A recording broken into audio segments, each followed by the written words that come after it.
So, hey guys, welcome back to my YouTube channel, Shashank Vlogs. So this is Pragya and ఈరోజు అయితే మనం ఒక history గురించి అయితే తెలుసుకోబోతున్నాం. సో మామూలుగా అందరూ ఉడిపి హోటల్కి అయితే వెళ్ళారని అనుకుంటున్నా.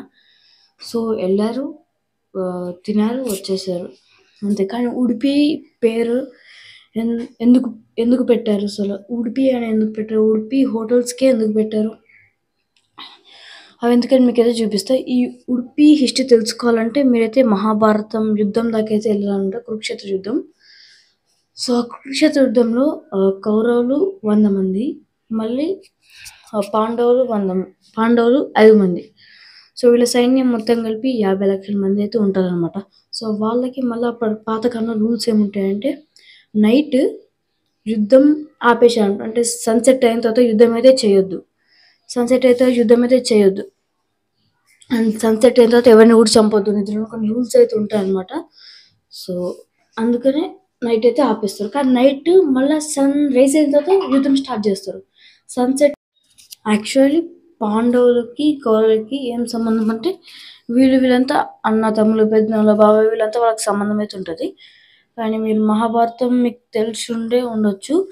అండ్ ఓకే, సో నైట్ మళ్ళీ పండుకునేటప్పుడు మళ్ళీ పొద్దున్నే యుద్ధం చేయడానికి వాళ్ళకి ఎనర్జీ అయితే కావాలి.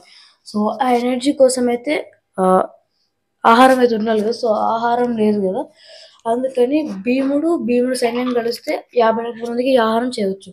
కానీ భీముడు ఇక్కడ యుద్ధం చేయాలి కాబట్టి ఆహారం ఎవరిస్తారని కృష్ణుడు ఆలోచించినప్పుడు, ఉడిపి అనేది ఒక ఇంటి పేరో వాళ్ళ పేరో కాదు, ఉడిపి అనేది ఒక విలేజ్ పేరు అనమాట, కర్ణాటకలో. సో ఇప్పుడు మీరు గూగుల్ మ్యాప్స్కి వెళ్ళగొట్టిన ఉడిపి అనేది అయితే మీకు వస్తుంది. సో ఆ ఉడిపికి మహారాజు అన్ని వంటలు అయితే చేయగలుగుతారు అనమాట. 50 లక్షల మందికి వంటలు అయితే చేయగలుగుతారనమాట. కానీ ఆ ఉడిపి మహారాజు కూడా కృష్ణుడిని అయితే అడిగారు, భీముడు లేకుండా నేను ఎలా చేయాలని. భీముడు లేకపోయినా చేస్తావు, భీముడు ఇక్కడ యుద్ధం చేస్తాడు, నువ్వే చేయాలి ఇవన్నీ చెప్తే. సో 50 లక్షల మందికి ఉడిపి మహారాజు మొత్తం నైట్ మొత్తం డిన్నర్ అయితే చేసి పెట్టాడు. కానీ మీకు ఇక్కడ డౌట్ రావచ్చు, ఒక్కొక్కరు రోజుకి చనిపోతూ ఉంటారు కదా, మళ్ళీ ఒక్క మెతు మిగలకుండా మీరైతే ఉన్నారని చెప్తున్నారు. ఆ డౌట్ అయితే మీకైతే రావచ్చు.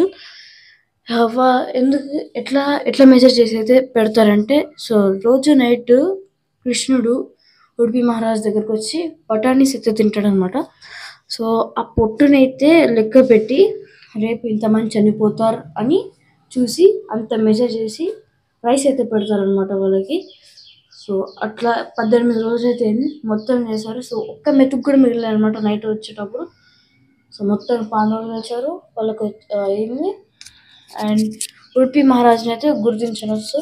కృష్ణుడి వల్ల నాకు ఇదంతా సాధ్యమైందని చెప్పేసి ఉడిపి మహారాజు ఉడిపి ఆ గ్రామంలో కృష్ణుడి గురి అయితే కట్టించారు. సో అది సముద్రం పక్కనే ఉంటుంది అనమాట, కొంచెం 10 కిలోమీటర్స్ దూరం అయితే ఉంటుంది అనమాట. అండ్ మీరైతే అక్కడికి అయితే వెళ్ళొచ్చు, లొకేషన్ కూడా డిస్క్రిప్షన్లో ఉంటుంది, లేకపోతే మీరన్నా పోయి అంటే గూగుల్ మ్యాప్స్కి వెళ్ళి ఉడిపి విలేజ్ అని అయితే కొడితే అది వస్తుంది అనమాట. సో సిటీ కొట్టిన వస్తుంది అది. ఇంతవరకు నేను చెప్తున్న ఉడిపి మహారాజు పేరు నరేష్. సో అండ్ మరిన్ని ఇలాంటి వీడియోస్ కోసం మన ఛానల్ అయితే సబ్స్క్రైబ్ అయితే చేసుకోండి.